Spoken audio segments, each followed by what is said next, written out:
Hello, everybody. Thanks for joining us here on the ice tonight. Brought to you by Pilot-Mound Hockey-Academy, Caisse Financial Group, TOVI Hockey, and the boys at Doaks Fuels. Tonight's guest certainly has finally got his feet wet.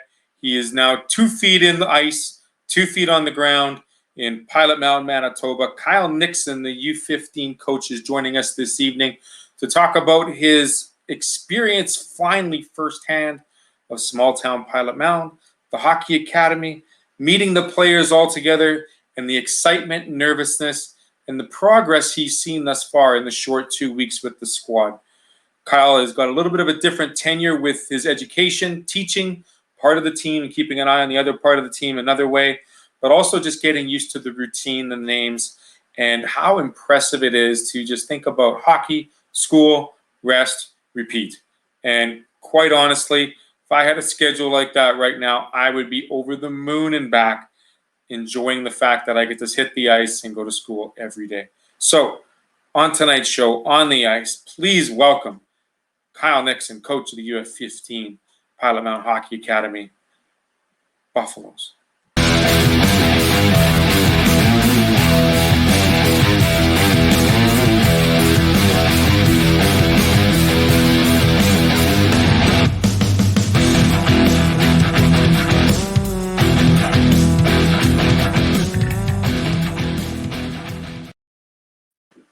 And as promised, Kyle Nixon, you're wearing the gear well. You're repping it well today. Unlike the first time we met you, Kyle. Welcome to the show on the ice. Thanks for being with us, taking some time out of your curriculum planning, if you will, this Thursday.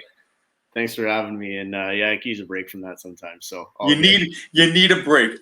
Lord knows if anybody ever wants to Google curriculum guidelines and planning, I invite you to. Just go ahead and do it, because those aren't small documents. No, that's for sure. There's a lot going on in there. There's a lot going on in there. The understatement of the week. Kyle Nixon, do you provide the humor sometimes to these kids? Do you let them know that you've got a little bit of humorous side to you? You can't be all business with these boys. I try to pick my spots. I mean, I don't know if I'm winning any comedy awards on a regular situation anyways, but these kids at this age, they got a lot of energy, and I feel like if I kind of let my guard down, they take an inch a mile. So my opportunities to be laid back and try to be a little bit funny are pretty limited to start the year. Well, let's talk about your last month. I mean, it's got to be one of the busier months you've had in recent past. You were in Stonewall the last time we talked, correct? And now you've made a little bit further south, a little bit further west. What was it like the first couple of days for you, getting used to Pilot-Mound, finding your accommodations, figuring life out before school and players show up? Yeah, I gave myself a chance to kind of get settled in. I actually moved right at the end of July, just around the August long weekend. I felt like if I came out in the middle to the end of August and just tried to get everything going at the same time, I don't know, I might be burnt out before I even started. So I got out here pretty early, kind of got settled into the spot that I'm staying, and got into the school a little bit. Did some tours of the arena and met a few of the people around here and started to get comfortable. So I think that helped. And then I was excited and looking forward to the hockey season and the school year. For a lot of us that aren't teachers, explain the planning and the effort that is required before school even starts. I mean, talk about how important it is to be ready to run in a classroom day one so that the kids aren't on top of you right off the hop. Yeah, I think especially with the grade 8, 9 age group of our team, those kids need to be busy. I think that there needs to be structure in your classroom, just like there needs to be a plan on the ice. So it's also tough to plan. I'm not going to plan for a whole year because sometimes one day goes well and the next day doesn't. So my sort of mindset has been week to week, put a plan together for the classroom, go through some of the different educational goals that I need to meet in classes that I honestly haven't taught before. So that's been a challenge. And then kind of see where I'm at, take the weekend to regroup a little bit and do it all over again. it's not really a regroup on the off the ice. Maybe it's a regroup, but on the ice, it's gung ho. It's all systems firing on the weekends because those are game times. Yeah, there's no break, which is great. I missed hockey last year, coaching and playing, and I think the fact that I'm on the ice every day, or else behind the bench, I've definitely don't take that for granted after what's gone on over the last year and a half. So I'm not complaining about that at all. The school aspect is certainly there during the day for you. The evening, touring the Blackjack Stewart Arena and that wonderful facility in Pilot-Mound, the town. How impressive is it that a small town community like that has such an impressive multiplex available for the community itself and the surrounding towns in southwest Manitoba? Yeah, that place is busy. It's not just the academy. There's a lot going on at the rink in the fall. The one thing the Buffaloes do is they help out with the AAA kind of minor hockey 3-on-3 stuff that goes on in September. So my guys have been out volunteering with that, and I've been involved with that as well. And that rink is pretty much we start in the morning, and then until late in the evening, that rink is full. So something that's been very obvious to me is just the whole community supports hockey, supports the academy. There's a lot of volunteers that make that rink run, and you notice that when you're there all the time. I don't think there's too many people getting paid a lot of money to keep that facility in the shape that it is and to keep it as busy and as productive as it can be in a small town. So that's been very obvious to me in the first month of the hockey and school year.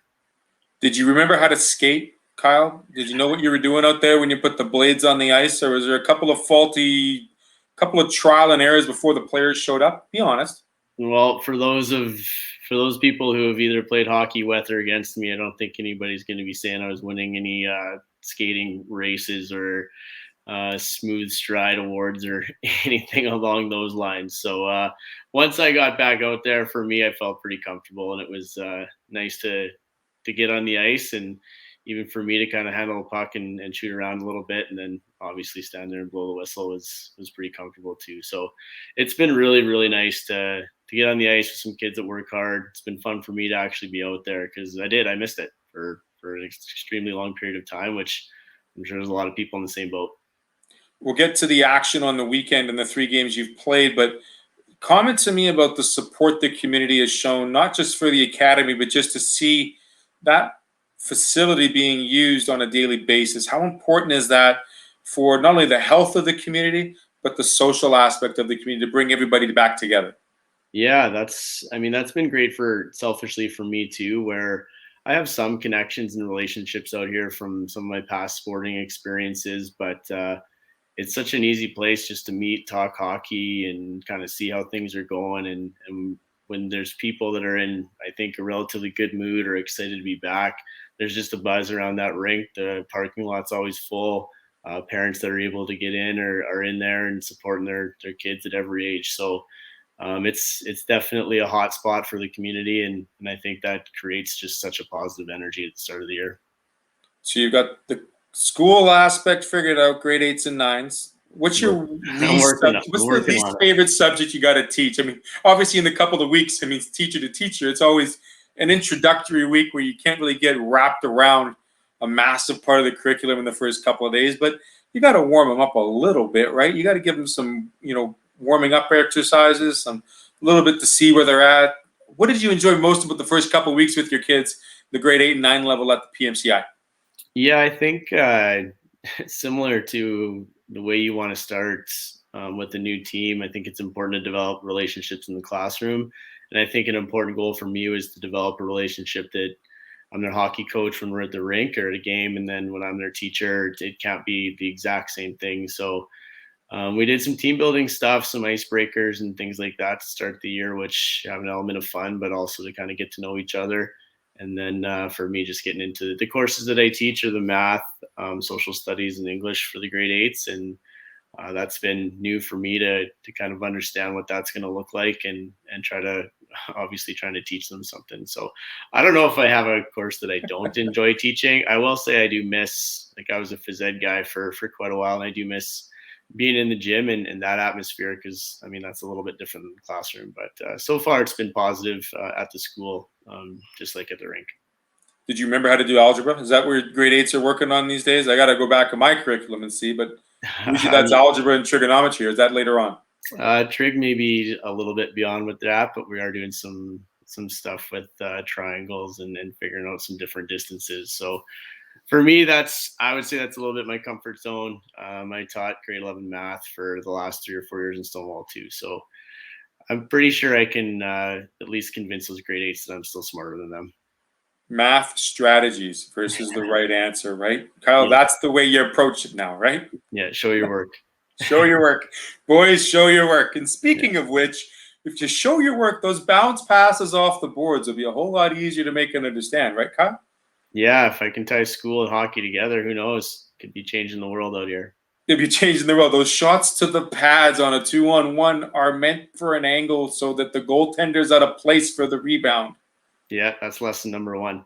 Lesson number 1. And lesson number 2, want to catch somebody in concrete, use the boards and go around them, right? Yeah, exactly. You can't go through them. There we go. Lessons with Theo and Kyle. Stay tuned for next week when we talk about, no, we won't get to the lob pass and the alley-oop, but we'll get to that maybe later on in the year. Kyle, what has been the easiest part of your transition for you over the last month and a half? And what are you still having? Are you having any difficulty still finding your place in your area and where you fit? There's nothing that's too overwhelming. I guess at this point, I've started to settle into a little bit of a routine. The morning practices I personally like. I think the fact that there's some freedom at the start of the day, if we want to start a little earlier or whatever it is, I think that's actually good for us, and to get those kids up and mobile and active in the morning, I think is important too. So I have no problems with that. The school day has been, it's the way that it's structured for these kids. I think that's been really good for them. And then we do dryland right after school. So for me, I mean, it's early, so I'm sure those kids will need breaks from me, and I'll probably need breaks from them, because that's a lot of face-to-face contact with over half of my team. But the way that the day is structured, they're pretty much busy from 7:30 in the morning until 5:30, 6 o'clock at night. So I think that's good. I think these kids need to be busy, and I think they need to know what it takes to be a student athlete. And the way that the day's been structured for them to start the year, it puts a lot on these young hockey players, where they're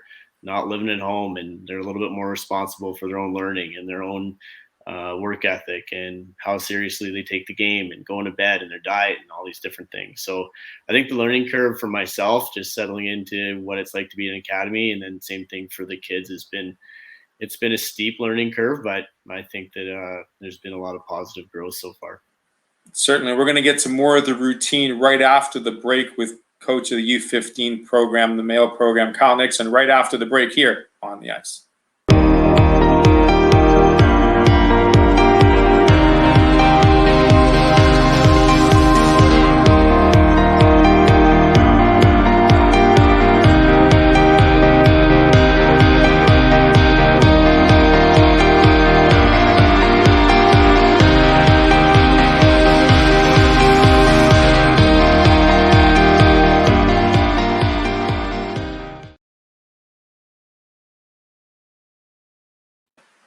Back with Kyle Nixon, the PMCI grade 8-9 social studies math instructor.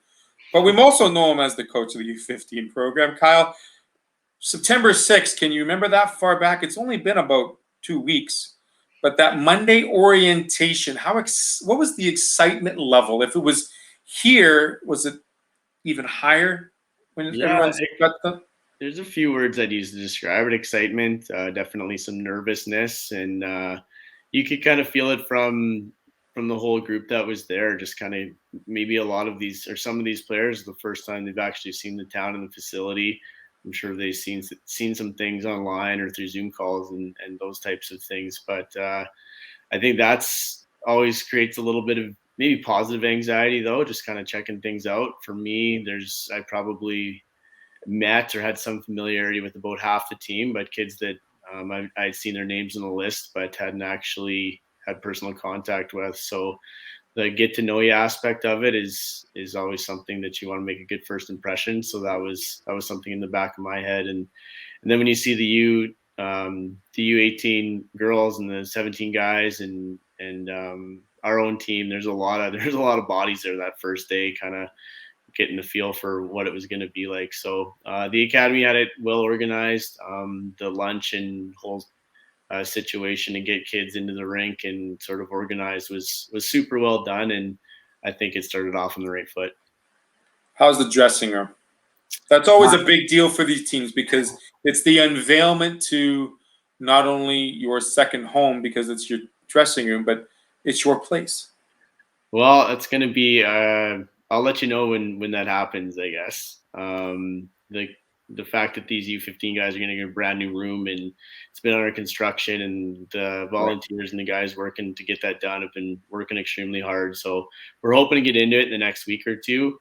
We've actually been in Pilot-Mound is a senior hockey team here, and they kind of actually got a great setup, and they won't get started for probably another month. So even though it's not our room, we still had it set up, all their gear hung up, everything that kind of looked the part of being a Pilot-Mound PMHA Buffalo. So they were excited to even see that. And then I think in the next week or two, when we get into like our own actual dressing room, pretty much going to be brand new. I think that'll be another little burst of excitement for the kids and something they can take some pride in. So it's going to be a two-step process, I guess. And that's totally fine. I mean, sometimes the plan to get everything on day one is totally not going to happen. And like you said, plan B is a great way to warm up for plan A. That's a feeling of getting to see the players, know the players. Are you starting to see a little bit of chemistry off the ice with their behaviors in the classroom, perhaps, and then seeing how that's translated on the ice now that you get to see them a little more than just hockey time? I'll be completely honest with that too. I thought the team chemistry, becoming friends, developing a sense of respect was going to be something that I'd have to focus on for, I kind of thought at least the first month, but I don't know, these young boys, once they pretty much practiced, and I mean, they're all living together, they go to school together, they spend a lot of time in the same space. It's like a bunch of brothers that are exactly the same age that they have moments where they seem like they're a family and they're getting along. And then I think they have some moments where they kind of get on each other's nerves too. So I think we're way past already the feeling comfortable around each other. And now it's going to be just making sure that everybody gets along and understands what roles are and has kind of become accustomed to all the different personalities. So that part has been, I don't know, a lot quick. It happened a lot quicker than maybe I thought that it was going to. And I think that's a good thing. I would rather have to teach them to maybe settle down at times or control their emotions or think a little bit about what you're saying before you say it versus trying to get them out of their shells, because that didn't take very long. So shells are off. Yeah. Helmets are on. Locker boxing not happening because that's against the rules. I really hope not, but can't do that one, boys. Yeah. Just so you know, it's a big no-no. Yeah, they're very comfortable around each other, though. That's for sure. That's awesome. I guess you got to be, because, like you said, you're on the ice, you're at the dorms, you're having lunch, you're having dinner, you're doing dry land in the morning. This is quite a schedule for a lot of these players for their first time ever in their career, Kyle. I mean, think about that, for the fact that these kids are 15 years old. They've had their first time probably away from home in an academy lifestyle. Their schedule is so regimented that they probably have no idea what they could do without this schedule if they had free time, or what to do with it. Yeah, and I mean, you combine that with the fact that these kids have been in a pandemic for the last year and a half where they haven't really been able to do anything. The fact that now they're also going 100 miles an hour for the majority of the day, just a huge adjustment, being around people, being active, understanding kind of that you're accountable for your actions, not just when you're on the ice, but in a small community. There's a lot of life lessons being learned here early, and hopefully not just on the ice, hopefully not just in the classroom, but as people, you notice a big difference from where they were in September to where they're going to be at the end of the year. How much growth, how much rust has been taken off the skates in the last 2.5 weeks with this team together, Kyle? Yeah, I think that's been also a bit of a two-step process. I think getting on the ice, some conditioning and scrimmage atmosphere, getting some touches on the puck and some flow and things like that were kind of the goal.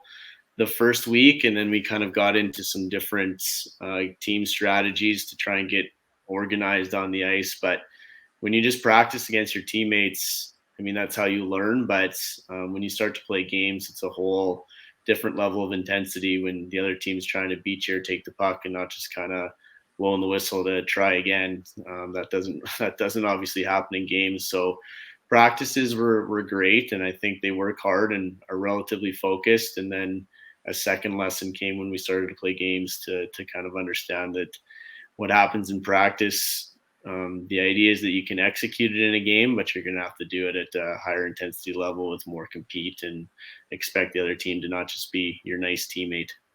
It's not your nice teammate is an understatement. After playing 3 games, it's been quite a different visual for you as a coach, Kyle, seeing how each opponent has brought a different construct or context to the beginning of the season. When we come back after the break, we're going to talk about the 3 games we played and whether or not the boys are, I'm pretty sure the word satisfied is not the word we want to use. I think there's definitely room for improvement and where this team can be seen in the not so distant future, not only in Blackjack Stewart Arena, but also in the rest of season action across Western Canada. So Kyle, stay with us. We're going to take one more break. And after the break, we're going to talk about those 3 games played. Welcome to Pilot-Mound Hockey-Academy, your world-class academic and hockey training facility created to maximize each student's athletic and academic potential. Blackjack Stewart Arena, home of the Buffalo, is inside the 46,000 square foot complex, as well as a curling rink and other facilities. The students have a unique combination of successful, well-rounded education at Pilot-Mound Collegiate Institute and the professional hockey training in an encouraging community. The years of experience of on-ice coaching propel our students to the next level, both mentally and physically, in a professional environment.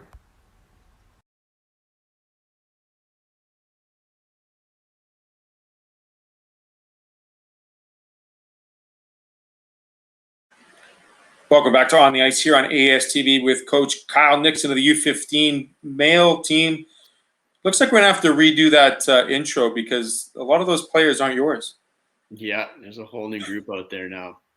Totally different group. Now, you talk about groups.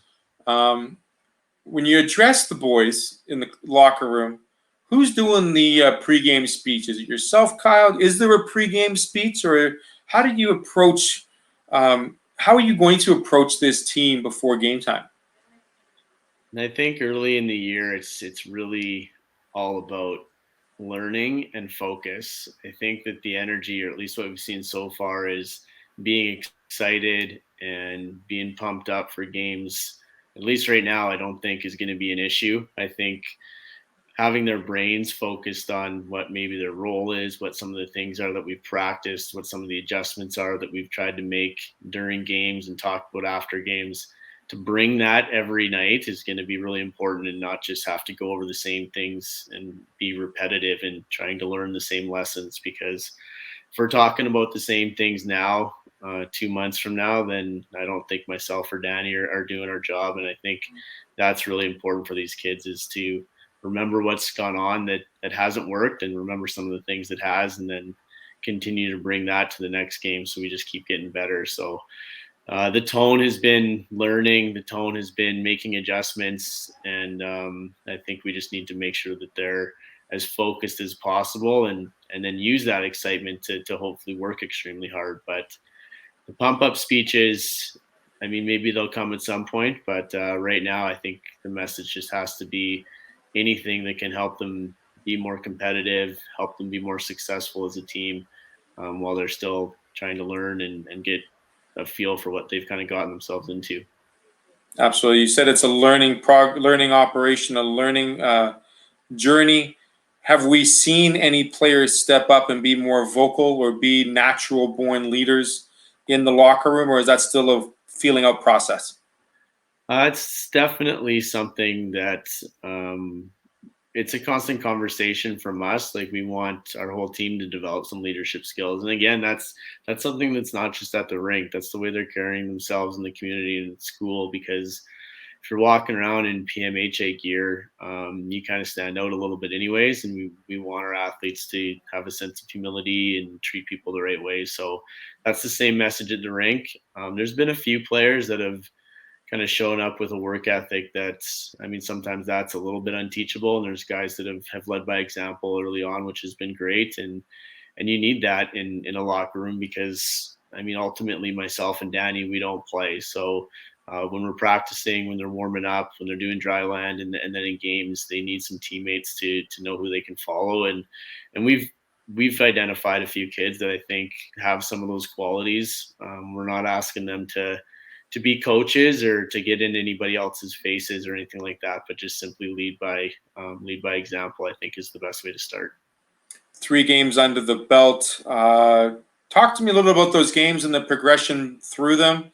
What you've liked as the progression through those 3 games, and potentially some things that are still in the more work to progress category. Yeah, I think that something, even though I don't necessarily have a lot of experience in the U15 prep level, something that I do know is the Academy Hockey League is where a lot of players go to get drafted and develop their skills. So when we're playing these teams across Western Canada, there's going to be some kids that are going to be extremely talented. And to start off with some exhibition games against the rink, I mean, I obviously don't know for sure, but I'm assuming a large part of that team is going to end up being drafted in Major Junior or Junior A. So there's some pretty talented kids in that team, and their program is well established. So for us to come out after a couple of weeks of practice, and for some kids that aren't aware of what this level is going to be like, I mean, you never want to go into a game and not really compete or not even be close. But I think it was an eye opener, and early in the year, I don't think there's anything wrong with that. So yeah, we got a lesson in the first couple of games, to put it nicely. But again, the message that we had in the room was, regardless of the score, try to compete and be more competitive and battle every shift, because it's not going to get easier for us as the year goes along. So we're going to have to make adjustments starting right now. And I think we did that. It wasn't close in game 1 at all. Game 2, we struggled in the first period again, kind of standing around a little bit. And then the second and the third was, I mean, they had the puck the majority of the time, but we made some adjustments to defend, which was good. And then we played again on Sunday against a AAA team in the area, and still a very good team. And we were more competitive and lost in overtime. So I'm not a big believer in necessarily statistics at this point in the year, but we gave up a lot of goals in our first 4 periods of exhibition play, and then significantly less, and we were able to find the score sheet in our last 5 plus overtime. So even if you look at that throughout the weekend, we saw noticeable improvement. So we're not anywhere close where we want to be necessarily heading into regular season games, but we have another tournament this weekend, 2 more weeks of practice, and if we keep getting better, then I think we'll be in a good spot. Certainly no rest for the weary. Absolutely correct in saying that, Kyle. I mean, with the schedule and the routine, games again this weekend, like you said. Tell me a little about Coach Danny. He seemed very quiet when we had an interview with him several months ago. Is he the same behind the bench? Is he a little more vocal than you? How's the chemistry between the coaches working?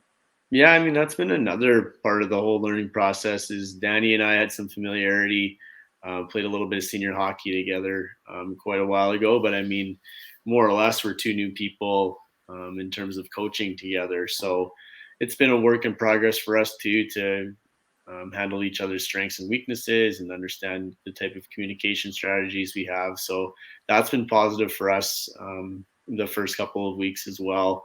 He's got lots of energy. He's got some passion. He gets into the games, which is great. He can kind of open up a little bit more as a hockey coach than maybe he would in an interview situation. But he's super knowledgeable. We actually see the game in very similar ways, and he's quite.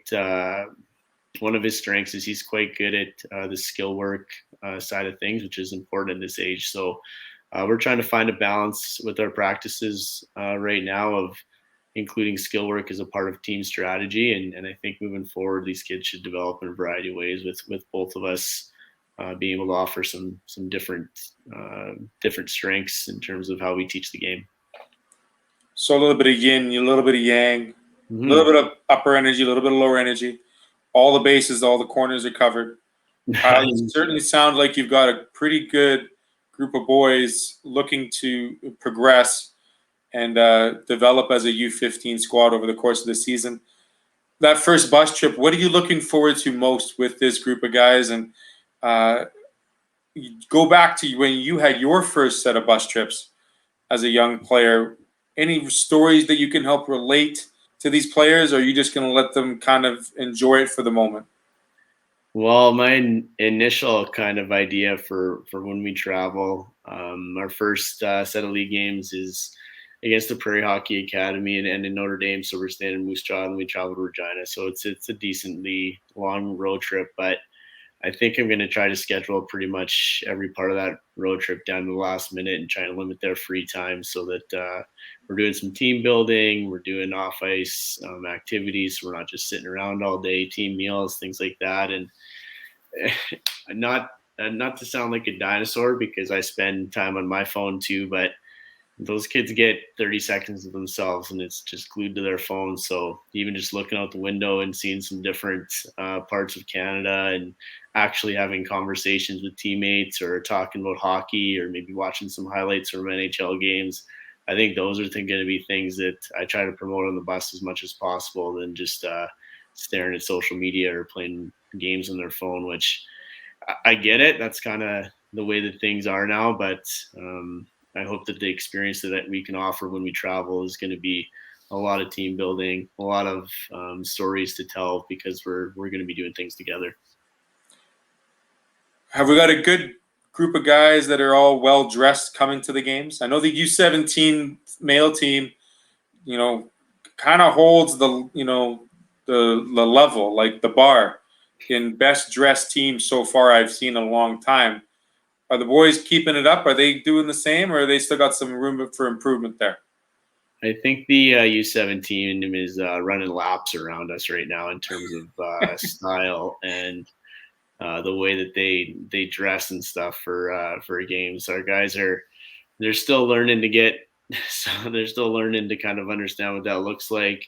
Some kids are trying to get some of their dress clothes here that they didn't bring, and obviously when you can't, like these kids obviously don't have licenses or have kind of the same maybe budget or bank cards or just little things that maybe you take for granted in life that older kids don't have. So we're just hoping that they have some Pilot-Mound gear on right now, and we kind of look like a team when we go into the rink. And they're going to have Thanksgiving where they can spend some time with their family, and hopefully by Christmas we can dress semi-casual and have it look like something normal.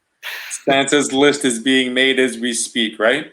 Yeah, throw some dress shoes and something other than white socks on there, maybe. White socks with suits is no.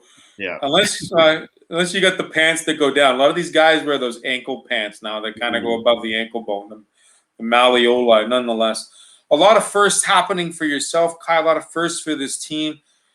Have they been able to deal with the anxiety and the nervousness? Like you said, they've been able to play with full of energy, but it's just maintaining that focus, perhaps, in the task at hand. Yeah, that's been the consistent reminder or message is just you got to turn your brains on, not just your bodies. So they're just at such a young age where the maturity is still developing, and I think if myself and Danny can kind of model what we mean by that, not just tell them you have to think and you have to focus, and if we're very organized and we try to send the same message and we try to promote teaching versus, I mean, I don't really coach in a way that's demeaning, or I'm not really much of a yeller anyways, but really try to focus on teaching and learning. I mean, all year long, but especially early, then I think that kind of helps them understand what's expected of them too. So yeah, the focus is sometimes a bit of a challenge, but I think it's important to stay consistent with that early in the year so it just becomes a habit. Sounds like you and Danny got a pretty good matchup, as well as a good plan of attack. Kyle, thank you for taking some time tonight, joining us here on the ice on ASTV. Good luck in the upcoming weeks, and we'll catch up with you after that first road trip. We'll see who has the best singing voice, perhaps, and some of those off-the-wall choices in music. What do you think? Well, I can tell you that I will not be participating, and I should probably not be the judge of that either. So, oh, come on now, Kyle. You gotta lead by example, right? Maybe put Danny under the bus. What do you think? Yeah, maybe that'll be the assistant coach's job. There we go.